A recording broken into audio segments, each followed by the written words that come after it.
Yeah, and when you're talking about 32801, that's right downtown. It's kind of, when you're looking at it, it goes up to Colonial, and there's a little spots that go above it.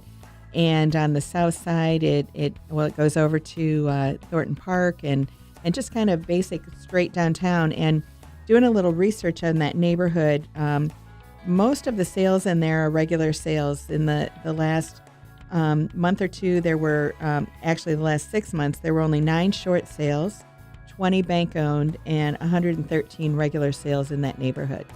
Wow, that's pretty good.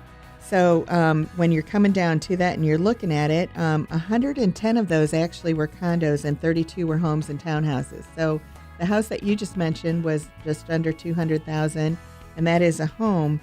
And most of the homes were built in 1910 to 1950, when it comes to that. But obviously they've been remodeled, and when you're looking at a lot of other areas of town, they're a lot newer than that. But those are when you're coming from other parts of the country, that's a really what the norm is, that houses were built in that era. Mm-hmm. And when you're looking at the condos, you've got the low rise, the mid rise, and the high rise, and they all exist in that 32801 area code. And it's great because you're right down there in the heart of things, and with the new Dr. Phillips Center for the Performing Arts, that's great that everything is right there. You've got Lake Eola and everything that happens right there, as well as all the county and city offices and everything.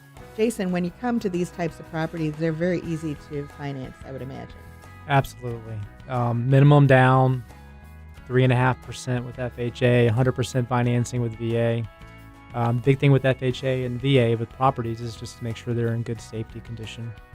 Yeah, which actually, as a buyer and somebody that's putting down, a low amount or something, you want to make sure that that's what's happening. You want to make sure that happens in any property that you're getting, that they're in good condition. But you can definitely be assured when you're buying some of those programs like VA or FHA that those main things are working. Because if they're not working, then you can't get a loan on that property. Either that or they need to be fixed, or you'll have to go with a renovation loan like a 203K program.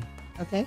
And that's a good thing to bring up, too, is a 203K program, that what that program is say you find a house that you want to purchase that has quite a few repairs on it. And so this allows you to actually borrow more than what your purchase price is, correct, on the 203K? Absolutely. If you want to renovate the house, repair the house, you would need to get a contractor to go out and estimate all the work that you want to have done and give us a bid, and then we'll put that bid into the loan amount pending a subject to appraisal. So the appraisal will be done assuming that all the repairs and remodeling have been done. So they're going to give you a value subject to the work being done, and then we're going to finance it into your purchase price.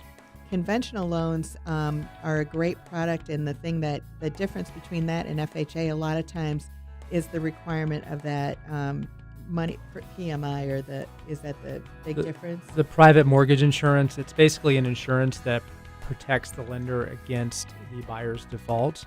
On an FHA loan, FHA loans are guaranteed mortgages and government backed, so they pay what's called mortgage insurance into the mortgage every month at a fixed premium, and also there's an upfront mortgage premium that's financed into the mortgage amount. On a conventional loan, PMI is required on any loan where the buyer does not put 20% down, but the rates vary depending on credit score and the amount of down payment.